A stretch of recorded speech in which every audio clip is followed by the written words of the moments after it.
Tu es là à te demander si cette personne t'aime ou non. Mais la vérité, c'est qu'on ne devrait jamais se poser cette question. Pourquoi?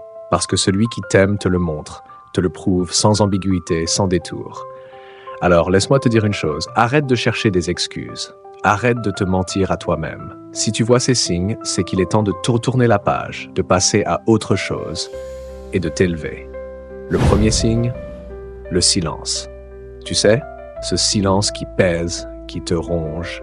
Si quelqu'un t'aime, il n'y a pas de place pour ce vide glacé. L'amour, c'est la communication, c'est l'échange. Si la personne te fait taire, t'ignore ou te laisse dans ce mutisme insupportable, c'est qu'il n'y a rien à espérer. Ne te voile pas la face. Si cette personne ne te parle pas, c'est que tu ne comptes pas. Deuxième signe. Les actions parlent plus fort que les mots. Si quelqu'un dit t'aimer mais ne bouge pas un doigt pour toi, c'est une illusion. L'amour, c'est des actes, pas des paroles. Et crois-moi, un je t'aime, sans engagement, sans effort, sans investissement, c'est du vent. Alors, sors de cette illusion et vois la réalité en face. Troisième signe est probablement le plus vicieux.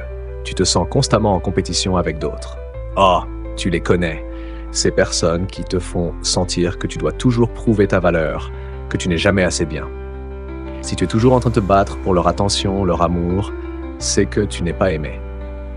C'est dur à entendre, mais il faut que tu l'acceptes. L'amour, le vrai, ne met personne en compétition. Il ne te compare pas aux autres. Le quatrième signe est ce manque de respect flagrant. Si quelqu'un t'aime, il ne te rabaisse pas, ne t'humilie pas.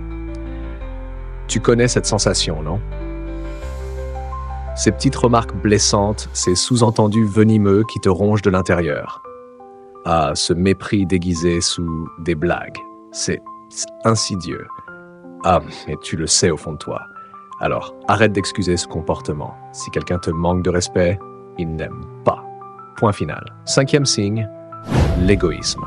Si cette personne met constamment ses besoins avant les tiens, ne te laisse jamais la place, ne te soutient pas, il n'y a pas d'amour. L'amour, c'est du partage, c'est de la générosité, c'est donner autant que recevoir. Si tu te sens toujours seul dans la relation, à donner, donner et encore donner, sans jamais rien recevoir en retour, alors ouvre les yeux.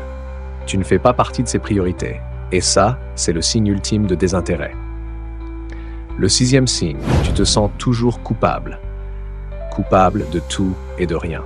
Tu te surprends à t'excuser pour des choses ridicules, à marcher sur des œufs en permanence. Pourquoi? Parce que cette personne te fait sentir que tout est de ta faute. Mais je vais te dire une chose, c'est pas de ta faute. Si quelqu'un te manipule pour te faire porter le poids de la relation, c'est qu'il ne t'aime pas, il ne te respecte pas, il te contrôle. Et ça, c'est toxique. Enfin, le septième signe, le plus percutant, tu te sens seul. Oui, tu es dans une relation où tu penses l'être, mais paradoxalement, tu te sens plus isolé que jamais. Si tu es avec quelqu'un et que tu te sens seul, c'est que l'amour n'est pas là.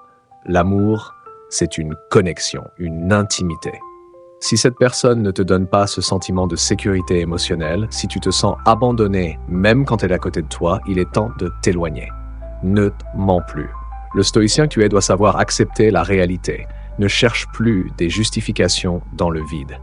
Si ces signes sont présents, c'est que cette personne ne t'aime pas. Alors quoi? Qu'est-ce que tu attends? Lève-toi, reprends le contrôle de ta vie et arrête de donner de la valeur à quelqu'un qui n'en a aucune pour toi. C'est difficile à entendre, mais c'est nécessaire. La réalité est parfois brutale, mais elle te libère, elle te permet de redevenir toi-même, de reprendre les rênes de ta vie et d'évoluer. La question maintenant, c'est qu'est-ce que tu vas faire? Tu vas continuer à accepter cette situation? Ou tu vas choisir d'être celui ou celle qui prend le contrôle de son destin? Rappelle-toi, la vie ne t'attend pas, elle avance, avec ou sans toi. Alors abonne-toi pour ne pas manquer les prochaines vérités qui pourraient changer ta vie. Tu veux vraiment rester dans l'ombre ou tu préfères briller? Si tu veux briller, clique sur s'abonner et rejoins la communauté des Invincibles. Et maintenant, dis-moi en commentaire ce que tu en penses. Quels signes as-tu déjà observés? Comment as-tu réagi? Partage ton expérience, partage ta force. Parce que chaque commentaire, chaque avis, c'est une pierre de plus à l'édifice de ton évolution.